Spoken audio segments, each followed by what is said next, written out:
মৃত্যুর আগে কারিনা কাইসার তিনি লাইভের মধ্যে এসে কি কথা বলল, ভেলুরের মধ্যে আসলে কি কারিনা কাইসারকে মেরে দেওয়া হয়েছে, আর লিভার নিয়ে মানুষ কেন এত ভয় খাচ্ছে কারিনা কাইসারের মৃত্যুর পর, তার বন্ধু লাইভের মধ্যে এসে কি কথা বলল।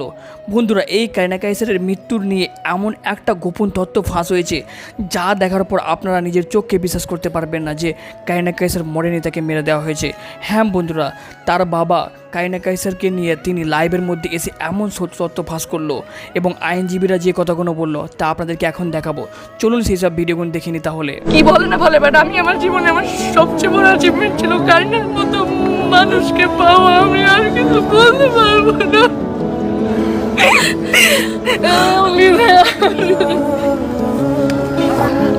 আমাকে জীবনে কেউ এতটা প্রশংসা করে নাই, আমাকে কেউ জীবনে এতটা, মানুষ থাকে না যে এক ইন্ডাস্ট্রিতে কাজ করতে গেলে কত রকমের হিংসা থাকে, এই থাকে, ও এই কাজ পাইলো সেই কাজ পাইলো। কারিনা আমার ভিডিওতে ভিউ আসলে আমি দেখতাম না, ওই আমাকে বলতে না আমার অনেক ভিউ আসছে, না এটা হয়েছে ওইটা হয়েছে। আমাকে নিয়ে কেউ খারাপ কথা বললে কারিনা ওখানে গিয়ে ডিফেন্ড করতো, আমাকে কেউ প্রশংসা করলে কারিনা গিয়ে ওখানে থ্যাংক ইউ বলতো।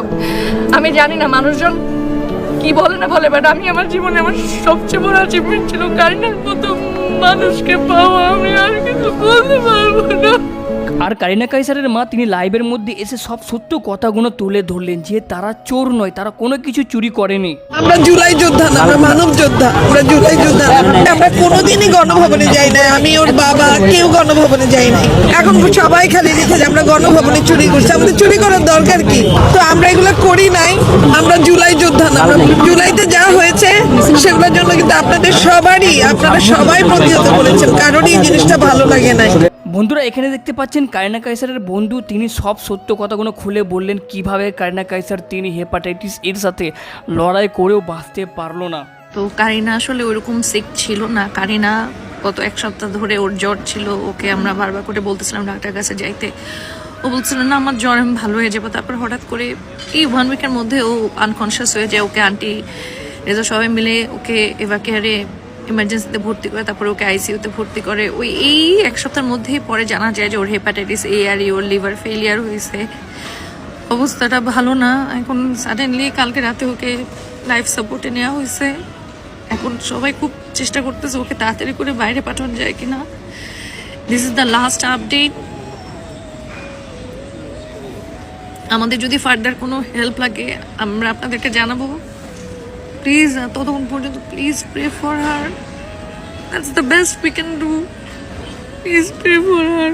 যখন কারিনা কাইসারকে এবং তার মাকে সবাই চোর চোর বলে ডাকছিল, তার কারণে কারিনা কাইসার মৃত্যুর আগে তিনি লাইভের মধ্যে এসে যা করতেছি আমরা কারফিউ ডিজার্ভ করি, ইন্ডিপেন্ডেন্সটা ডিজার্ভ করি না। তো দুপুরে আমি একটা ভিডিও পোস্ট করি, ওইখানে আমার আম্মু ফাইজলামি করে বলতেছে যে এই চিরুনিটা আমি বেডসাইড টেবিল থেকে নিয়ে আসছি, এই পাঞ্চ ক্লিপটা তাদের সার্ভেন্ট কোয়ার্টার থেকে নিয়ে আসছি।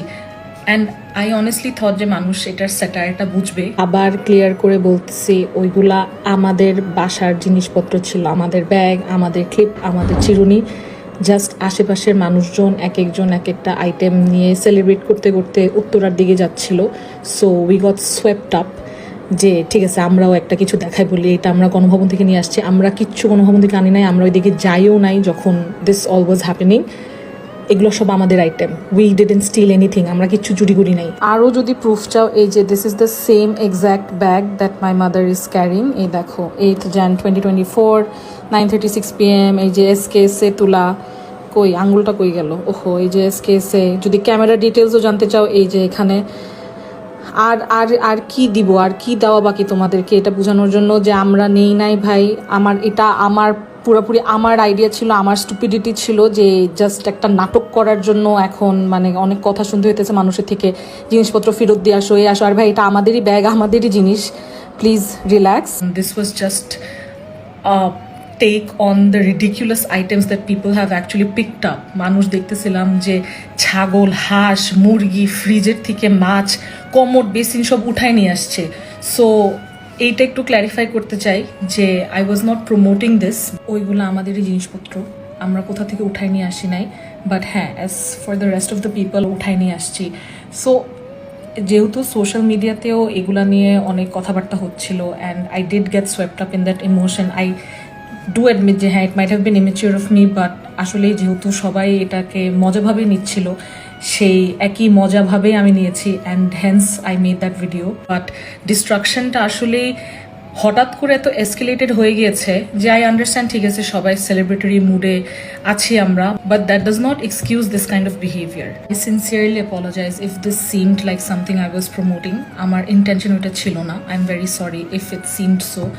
বাট মানে এখন যেটা দেখতেছি যে এমনভাবে মানুষ রাষ্ট্রীয় সম্পদ মানে নষ্ট করতেছে, এত সুন্দর আমাদের ঢাকা ইউনিভার্সিটির সামনে যে few hours of our পিএমস resignation, দেশের এই অবস্থা, মন্দিরগুলোতে আগুন লাগানো হচ্ছে, চার্চগুলোতে আগুন লাগানো হচ্ছে, মাইনরিটি কমিউনিটিকে অ্যাটাক করা হচ্ছে, এগুলো অবশ্যই স্টুডেন্ট বা শিক্ষিত সমাজের কাজ না। I hope people have extended their help. যারা হেল্প করার স্টেজে আছো বা যারা হেল্প করতে কেপেবল তোমরা তোমাদের এরিয়াতে, please extend your hand towards minority communities, or please let me know if I can be of any help. Independence চাইছি সবাই অবশ্যই, বাট এরকম ইন্ডিপেন্ডেন্স চাই নাই। তারপরে আরেকজনের ভিডিও দেখলাম, সে শহীদ মিনারে গিয়ে স্প্রে পেইন্ট করতে, সব কিছুর লিমিট এমনভাবে ক্রস করে ফেলছে at this point that this is extremely shameful. একজন পোস্ট করছে যে ওনার চেহারার মনুমেন্ট যেভাবে নষ্ট করতেছে, তাহলে নিজের সব টাকা পয়সা পুরাই দাও, প্রত্যেকটা নোটে নোটে তো ওনারই চেহারা। ইভেন কিছুদিন আগে যে মেট্রো রেলে ভাঙচুর করা হলো, এলিভেটেড এক্সপ্রেসওয়ে টোল বুথে আগুন লাগায় দেওয়া হলো, মানে কেন?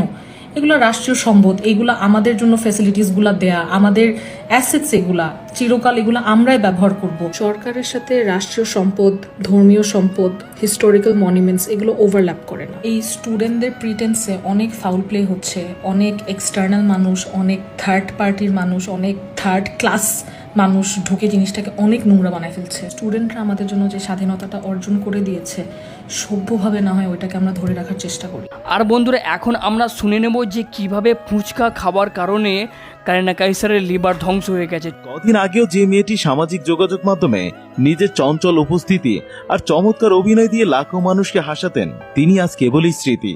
জনপ্রিয় কন্টেন্ট ক্রিয়েটর, চিত্রনাট্যকার ও অভিনেত্রী কারিনা কাইসারের আকস্মিক চলে যাওয়া আমাদের স্তব্ধ করে দিয়েছে। নিয়তির এক নির্মম পরিহাসে ভারতের চেন্নাইয়ের একটি হাসপাতালে চিকিৎসাধীন অবস্থায় শেষ নিঃশ্বাস ত্যাগ করেন তিনি। 1943 সালে জন্ম নেওয়া উচ্ছল মেয়েটির এই অকালে চলে যাওয়া নিঃসন্দেহে খুব কষ্টের। মানুষের জীবন যে কতটা অনিশ্চিত, কারিনা কাইসারের চলে যাওয়া আমাদের জন্য নতুন করে সেই কঠিন সত্যের মুখোমুখি দাঁড় করালো। কিছুদিন আগেও তিনি সম্পূর্ণ সুস্থ ছিলেন, নিয়মিত ভিডিও বানাচ্ছিলেন এবং নিজের কাজ উপভোগ করছিলেন, কিন্তু হঠাৎ আসা একটি সাধারণ জ্বরই সবকিছু ওলটপালট করে দেয়। শরীরে মারাত্মক সংক্রমণ ছড়িয়ে পড়ার পর হেপাটাইটিসের জটিলতা থেকে লিভার ফেইলিওর হয়। প্রথমে ঢাকার লাইফ সাপোর্টে রাখার পর অবস্থার অবনতি হলে তাকে এয়ার অ্যাম্বুলেন্সে করে চেন্নাই নিয়ে যাওয়া হয়েছিল।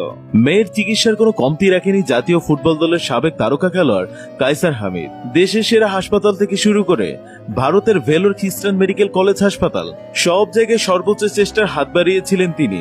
লিভার প্রতিস্থাপনের সমস্ত প্রস্তুতিও নেওয়া হয়েছিল, কিন্তু কারিনার ফুসফুসে তরল ও কফ জমে থাকায় শরীর অস্ত্রোপচারের ধকল নেয়ার মতো অবস্থায় ছিল না। চিকিৎসকরা সংক্রমণ নিয়ন্ত্রণে আপ্রাণ চেষ্টা চালালেও শুক্রবার রাতে হঠাৎ রক্তচাপ কমে যাওয়ায় মাত্র 35 বছর বয়সী নিভে যায় কারিনার জীবন প্রদীপ। একমাত্র মেয়েকে হারিয়ে কাইসার হামিদ যেন ভেতর থেকে ভেঙে পড়েছেন। ঘরের প্রতিটি কোণায়, দেয়ালে, প্রতিটি জিনিসে এখন কেবল মেয়েরই ছোঁয়া। বাসার দেয়ালে এখনো পরম যত্নে লেখা আছে পুরো পরিবারের নাম, লোপা, কাইসার, কারিনা, মুস্তাফা, সাদাত। নামগুলো ঠিকই রয়ে গেছে, কিন্তু মানুষটা আজ আর নেই। শুক্রবার রাতে নিজের ফেসবুক ওয়ালে মেয়ের মৃত্যুর খবর জানিয়ে কাইসার হামিদ লিখেছেন, আমার প্রাণ প্রিয় আদরের মেয়ে কারিনা কাইসার একটু আগে চেন্নাই চিকিৎসাধীন অবস্থায় আমাদের ছেড়ে ওপারে চলে গেছে। আমার মেয়ে যদি কোনো ভুল ত্রুটি থাকে, কাউকে কষ্ট দেয়, আপনারা দয়া করে ক্ষমা করে দেবেন। অস্ট্রেলিয়ায় উচ্চশিক্ষার জন্য যাবার আগে কারিনা শিক্ষানবিশ হিসেবে bdnews24.com এর ইংরেজি ডেস্কে কাজ করেছিলেন। পরবর্তীতে দেশে ফিরে কন্টেন্ট ক্রিয়েটর হিসেবে দারুণ পরিচিতি পান। নিজের প্রতিভা দিয়ে তিনি শুধু সোশ্যাল মিডিয়ায় মানুষ হাসাতেন না, বরং চিত্রনাট্যকার এবং নিয়মিত অভিনেত্রী হিসেবেও শোবিজ অঙ্গনে নিজের জায়গা পাকা করে নিয়েছিলেন। সামনে আরো বড় কিছু করার যে স্বপ্ন তিনি দেখেছিলেন, তা আজ অধরাই রয়ে গেল। মৃত্যু যখন দরজায় এসে দাঁড়ায়, তখন কোটি টাকা বা মানুষের সর্বোচ্চ চেষ্টা কোনো কিছু যে তাকে আটকে রাখতে পারে না। কারিনার এই ট্র্যাজেডি আমাদের সেই চিরন্তন সত্য মনে করিয়ে দেয়। আমরা ভাবি আমাদের হাতে অনেক সময় আছে, স্বপ্ন পূরণের অনেক সুযোগ আছে, কিন্তু একটি ছোট্ট অসুখী নিমিষে সব শেষ করে দেওয়ার জন্য যথেষ্ট। আর কারিনা কাইসারের বাবা তিনি লাইভের মধ্যে এসে কোন সত্য তথ্যটি ফাঁস করলো কারিনা কাইসারের? আমার ছেলেমেয়েরা তারা কিন্তু নর্থ সাউথে পড়াশোনা করত, তারা দল বেঁধে সেই জুলাইতে এই আন্দোলনে তারা শরিক হয়েছিল। তা আমার মেয়ে কারিনা একটা পোস্ট দিয়েছিল তার ফেসবুকে, স্টেপ ডাউন হাসিনা, এটা জুলাইয়ের মাঝামাঝি সময়। যখন স্টেপ ডাউন হাসিনা এরকম একটা পোস্ট দিল, আমি তার গায়ে আসে রাত্রে বললাম যে কারিনা, তুমি যে পোস্ট দিলা, ডিবি কোন সময় আসে, গোয়েন্দারা এসে তোমার তো গ্রেফতার করে নিয়ে যাবে। কিন্তু তার মনোবল দেখলাম যে আমার ছেলে করো গ্রেফতার, তাতে কি হয়েছে, এই আন্দোলন চলবে যতদিন পর্যন্ত না শেখ হাসিনার পতন হয়ে আন্দোলন চলবে। তো তারা দেখলাম আমাদেরও কাউরে মানে না, মানে ছাত্ররা এরকম একটা তাদের মধ্যে স্পিরিট এসে পড়ছিল। এটা থেকে একটা শিক্ষার গ্রহণ হওয়া উচিত যে আগামীতে যারা ক্ষমতায় আসবে তারা যাতে ক্ষমতার অপব্যবহার না করে। যেই আসুক, ক্ষমতার অপব্যবহার করলে তাদের পরিণতি এই গত জুলাই মাসে যেরকম আওয়ামী লীগের পতন হয়েছে এরকমই হবে। তা আমি এটুকুই বলবো যে এই সত্য ইসলামের দাওয়াত আপনারা ঘরে ঘরে পৌঁছে দেবেন। সেটা কেউ কবুল করুক না করুক সেটা উপরে আল্লাহ জানে, কারণ আল্লাহ সর্বশক্তিমান। উনি ইচ্ছা করলে দিনকে রাত, রাতকে দিন করতে পারে। উনি ইচ্ছা করলে গরিবকে ধনী করতে পারে, ধনীকে গরিব করতে পারে। যারা ক্ষমতায় আছে তাদেরকে এক নিমেষে তারা শেষ করে দিতে পারে। আল্লাহ সর্বশক্তিমান। মূলত আসলে আমি জাকের পার্টির সাথে জড়িত, যে কারণে সত্য ইসলামের পথে যারা আছে তাদের প্রতি সমর্থন সবসময় আছে এবং থাকবে। মান্নান ভাই আমার একজন প্রিয় মানুষ, উনি সত্য ইসলামের ঝান্ডা নিয়ে সামনের দিকে এগিয়ে যাচ্ছে। আমি বিশ্বাস করি যে একদিন এই সত্যের জয় হবে। কারবালার প্রান্তরে কিন্তু ইসলাম দুটি ভাগে বিভক্ত হয়েছিল। নবী করিম সাল্লাল্লাহু ওয়াসাল্লামের সত্য ইসলাম, এই সত্য ইসলামের সৈনিকরা কিন্তু মিথ্যার কাছে মাথা নত করে নাই। তারা জীবন দিয়েছে কিন্তু মিথ্যার কাছে মাথা নত করে নাই। কাজে আমি মনে করি যে মান্নান ভাই যারা সৈনিকরা আছে, যারা সমর্থকরা আছে, আপনারা মিথ্যার কাছে মাথা নত করবেন না। ইনশাল্লাহ সত্যের একদিন জয় হবে। আমি শ্রদ্ধাভরে স্মরণ করি গত জুলাইতে যেভাবে আন্দোলন করে ছাত্ররা জীবন বিসর্জন দিয়েছে, যারা হতাহত হয়েছে তাদের প্রতি আমার শ্রদ্ধা এবং ভালোবাসা, এবং তাদের সাথে যারা আন্দোলনে ছিলেন ছাত্র জনতা, তাদেরকেও আমি ধন্যবাদ জানাচ্ছি। তো সত্যি আমার খুবই ভালো লাগছে যে ফুটবলটি আস্তে আস্তে জেগে উঠেছে। আমরা যখন 80 এবং 90 দশকের খেলতাম, অন্তত যাদের বয়স অন্তত 40-এর উপরে, তারা আমাদের লাইভ খেলা দেখেছে। তরুণ প্রজন্ম হয়তো আমাদের সেই সময়ের যে উত্তেজনা খেলার, সেটা দেখার সুযোগ হয় না। তো সে সময় উত্তেজনাটা আবার ফিরে আসছে, কারণ লাস্ট 16-17 বছর ফুটবলের খুবই দৈন্যদশা, একদম তলানিতে চলে গেছিল ফুটবল। বর্তমানে হামজা চৌধুরী আসার পরে ফুটবলের একটি জাগরণ হয়েছে, এবং আমি আশা করব এইভাবে যদি টুর্নামেন্ট হতে থাকে প্রত্যেকটি এলাকায়, এবং অন্যান্য খেলাধুলার যদি আয়োজন হয়, ডেফিনেটলি এখান থেকে ভালো ভালো খেলোয়াড় বেরিয়ে আসবে, দেশ ও জাতির মুখ উজ্জ্বল করবে। তো আমি ধন্যবাদ জানাচ্ছি আয়োজক এবং সেই সাথে মান্নান ভাইকে যে এই যে টুর্নামেন্ট আয়োজন করলেন, এখানে যেন থেমে না থাকে। পরবর্তীতে যে কোনো ফুটবল হোক, ক্রিকেট হোক, বাস্কেটবল হোক, দাবা হোক, এগুলি যেন চলতে থাকে। তাহলে এই তরুণ প্রজন্ম যারা যুবক যুবতীরা রয়েছে, তারা নেশা থেকে বিরত থাকবে, সন্ত্রাস থেকে বিরত থাকবে, অন্যান্য অপকর্ম থেকে তারা অন্তত বিরত থাকবে। তা আমি আর বিশেষ দীর্ঘায়িত করব না। আমি আশা করব যে যারা অনেক কষ্ট করে এই অনুষ্ঠানের আয়োজন করেছেন এবং আমাকে দাওয়াত দিয়েছেন এখানে, এই জন্য ধন্যবাদ জানাচ্ছি।